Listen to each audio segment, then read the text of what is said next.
Hello, I'm Matt, and hopefully this is going to be the first in a series of videos about my personal journey into the world of sailing and the journey of my yacht, Perrochet.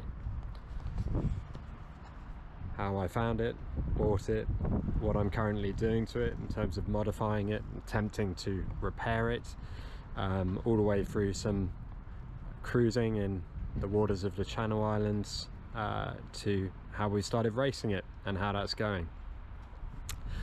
I've actually owned this boat 4 years, almost to the day, and therefore some of this is going to be kind of a retrospective review of what I've done so far. The state the boat was in when I bought it, which, believe it or not, was worse than how it looks now, although yeah, on first glance that must be difficult to believe. But yeah, it's been an interesting journey. I came from a non-sailing background, always had a kind of passive interest in it, but then the opportunity came along in the form of this boat, and yeah, basically before having ever set foot on a sailing boat prior to this one, I decided to pull the trigger and see how hard it could be.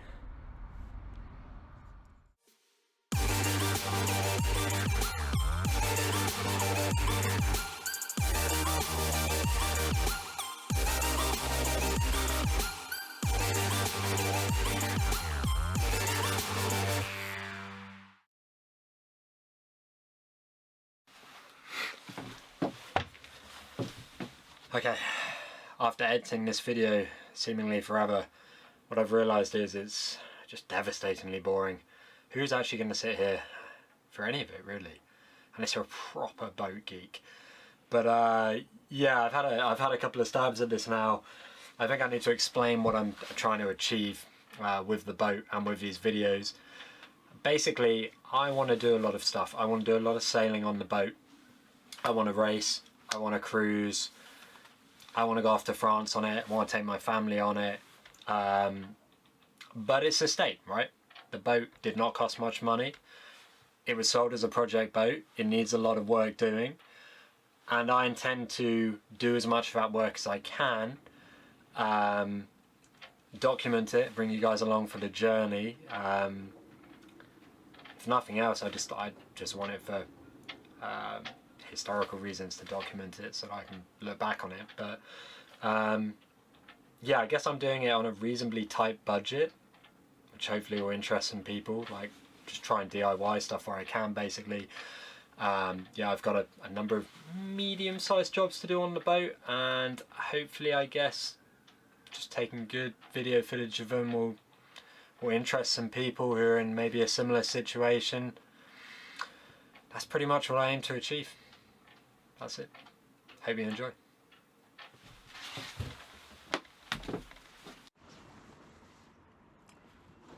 Okay, so this is my 1974 Écume de Mer. It's a 26-foot long sloop-rigged French cruiser. Some might call it a cruiser racer. Maybe it was back in the day. Feels a lot more cruisery nowadays, though. This is just intended to be a brief overview and sort of walk around the outside of it, really. Try and give you some familiarity of it. Start at the pointy end. There is a bowsprit that most definitely would not have been there originally. That was something we fitted and we'll cover off in a later video. There is the pulpit. Again, not factory, because the factory one was mildly destroyed. It's fitted with a furling head sail. No head sail on it at the moment. We've got some fancy new sails, so we don't like to keep them up in the sunlight if it can be helped. 2 navigation lights that probably don't work. You can see some nice bodged electrical tape behind the starboard light. Yeah, it's the front. Spinnaker halyard. There, occasionally gets used. As I say, the bowsprit, I will cover off the entire fitting of that and everything needs to be changed to put that on. A couple of cleats, weird manky old hole at the front. Spinnaker pole, only held on at one end. That's almost gone over the side a couple of times. Really need to get that sorted. Anchor locker. Have a look in the anchor locker. Now this always used to be okay, but recently has become not okay. Both hinges have begun to fail, or all three hinges, which means the lid flaps around, which is less than ideal. There's our anchor, some chain and some road, couldn't tell you how long, never measured it. Has been used in anger a couple of times, once successfully, once slightly less successfully. But the time it was successful was in fairly high flowing water, so yeah. I've never really understood how to deploy this thing other than lob it over the side. It has a thing at the front. No idea whether it's supposed to go through there. If it is, how do you get it around the furling system? Nobody knows. Let's pack that up. Wow, it actually closed. We have guard wires held up by these stanchions. The stanchions are mounted in these kind of weird fiberglass cups inside the boat. More on that later, because they haven't all survived and some have had to be fudged, let's call it. Window thing, can't see through it, slightly annoying. Mast, aluminium spreaders, we don't talk about the spreaders. All the standing rigging we did actually change in the last couple of years. So yeah, fairly familiar with that. Don't look too close at how well measured it was though, it's a terrifying thing.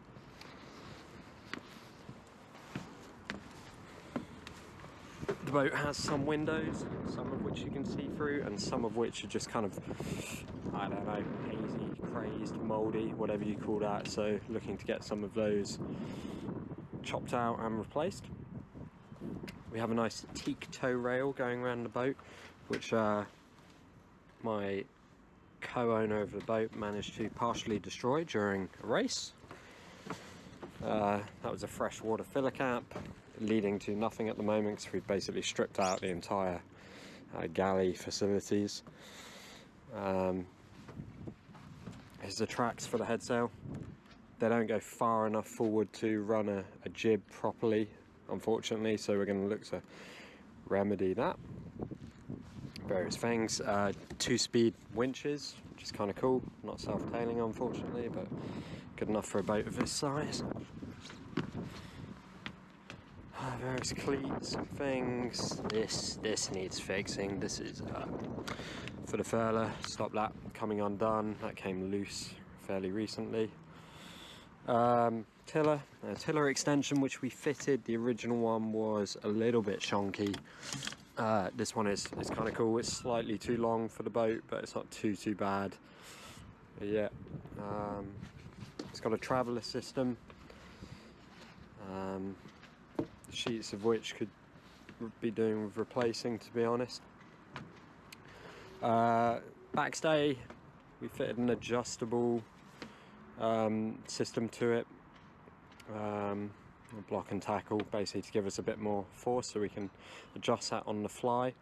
We're running the backstay down to a single point at the stern at the moment, but what a lot of people seem to do is run them split, so that they go to the port and starboard sides of the boat. And we do actually have in place the correct fittings to do that. We just haven't done it, and I'm not entirely sure whether there's an advantage or not, whether it gives you a bit more space when you're at the back or not, but everyone seems to do it. So I'll go into some detail on what we replaced, what was there originally with, why we did it, how we did it, pros and cons. Little tracks for, I don't know what those tracks are for, I'd love to know. Probably some kind of spinnaker rigging thing. Various blocks for the spinnaker at the back of the boat. We've actually fitted some nice ratcheting ones, which we don't entirely know how to use. There's a lot of detritus on the boat at the moment. got boat legs, so it's got the mounting points on the side of the hull for that. Yeah. That allows us to dry the boat out whenever we want to anti-foul it or do any work below the waterline, which is useful. Yeah, there's a stern locker that contains spare anchor, extra fuel,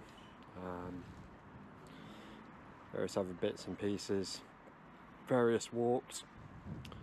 We've got various instruments here: wind, speed and direction, log, GPS, depth, all your standard stuff, compass, various tail bags, manual bilge pump, which is terrible by the way, and is pretty much a two-person operation to use, which kind of makes it somewhat pointless.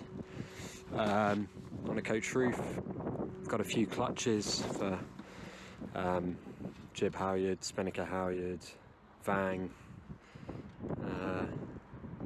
and downhaul. Yeah, spinnaker pole downhaul. So yeah, that's all good. Got a few little of these things, these weird kind of gutter looking things for holding handles. They're quite helpful. Vang, as I mentioned, is a, well, what's supposed to be a spring-loaded vang. I'm not sure the spring works anymore, judging by how much it's sagging. Yeah, all this stuff on the deck here is for the downhaul system for the spinnaker pole. It also doubles up as our tack line when we run an asymmetric spinnaker, but I'll explain that in another video. Main halyard winch, which is on this kind of weird aluminium sheet that started to deflect and bend, really annoying. We ended up flipping it actually, because every time we tried to put any force through that winch, it just wrapped over itself. Real pain. And something you can't really see too well without everything being uncovered, but this the boom is on a track. I'm not entirely sure why, and it's quite irritating, mainly because the car no longer locks into place down these little kind of divots it was supposed to sit in. They're all kind of rounded off, so there is a kind of tackle and block that keeps it held down, but it's not very substantial. Always a little bit worried about it, and it's just one extra thing to generally go wrong when you're rigging the boat to go out. Yeah, that's pretty much it. Okay, so originally this section had a detailed look at the underside of the boat, but it was very boring, and so all I'm going to sum up is we can see the prop is a folding type, which is knackered. I'll go into how that happened in the future. There is a skeg hung rudder, and as you can see, there is a lot of fouling on the boat. The anti-foul is about 2 years old. Okay, I hope you've enjoyed the first video. Thanks for watching. If you'd like to see me take the boat on a 4-mile trip to Perrochet Marina, where it's going to be hauled out, hopefully have some good footage of that, then please subscribe and you'll be notified when that video goes live. And from that point on, we'll see what needs doing when the boat's lifted out. Thanks.